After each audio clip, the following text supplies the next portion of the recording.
March. My sleepy hometown in East Anglia and home of the River Nene.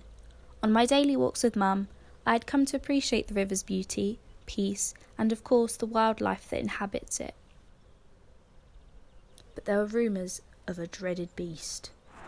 They knock on her door asking for food. And they attack people. They won't let people through here that try and go into the park. I've seen them attack people. Not so sure about that one, Mum. But then I stumbled upon something quite unexpected.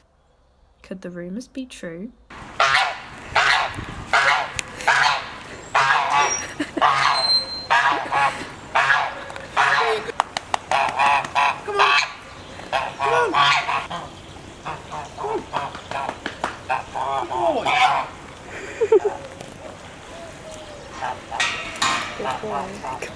Take him to Goose for a walk.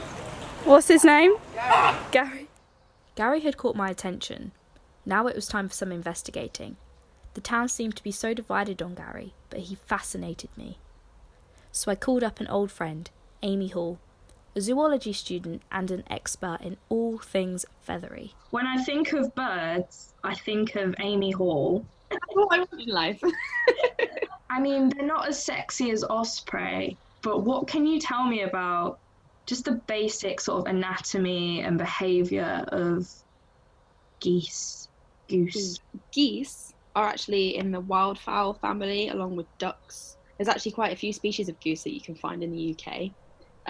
We know common ones such as the Canada goose and the goose that you've got that Gary is. He's called an Emden goose, which is actually a domesticated breed. So that's not one that's found in the wild typically, but it will have derived from the wild. The thing with Emden geese, because they're a domestic goose, the rules that apply to sort of wild geese, or the way that wild geese operate, is different to domestic geese, because they will have had their sort of biology changed in order to produce what farmers want. Mm-hmm. They're like a heritage breed, I think. They seem to be, they're one of the oldest domestic goose breeds. So it's quite interesting that you've got some that aren't on a farm, that are just... Yeah, we've got loads.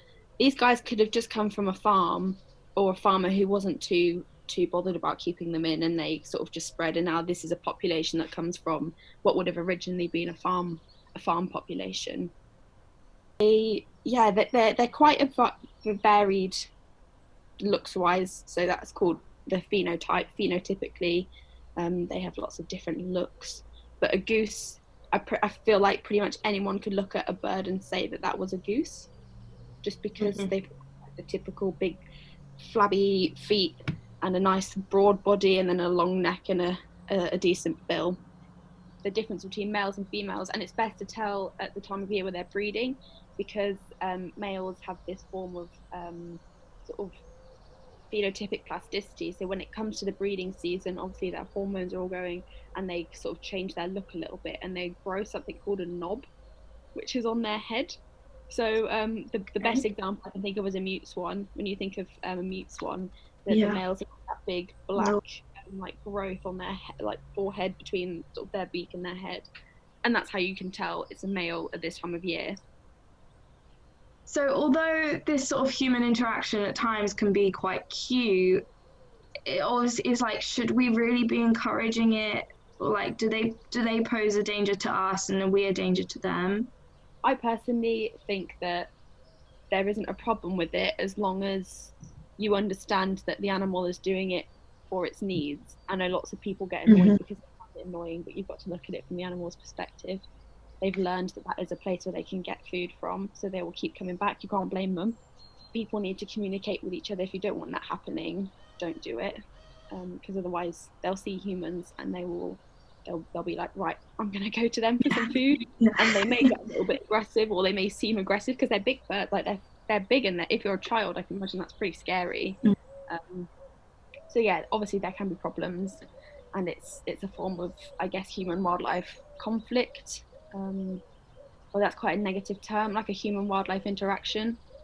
And I've seen a lot of people sort of engaging with the wildlife they've got in their garden or in their local area a lot more, but that's only because they've had time to. It's not only great for nature, because once people start to understand it and enjoy it, they'll look after it. I realised that no matter what our opinions were or how COVID-19 has affected our lives, for Gary and his fellow geese, life simply goes on.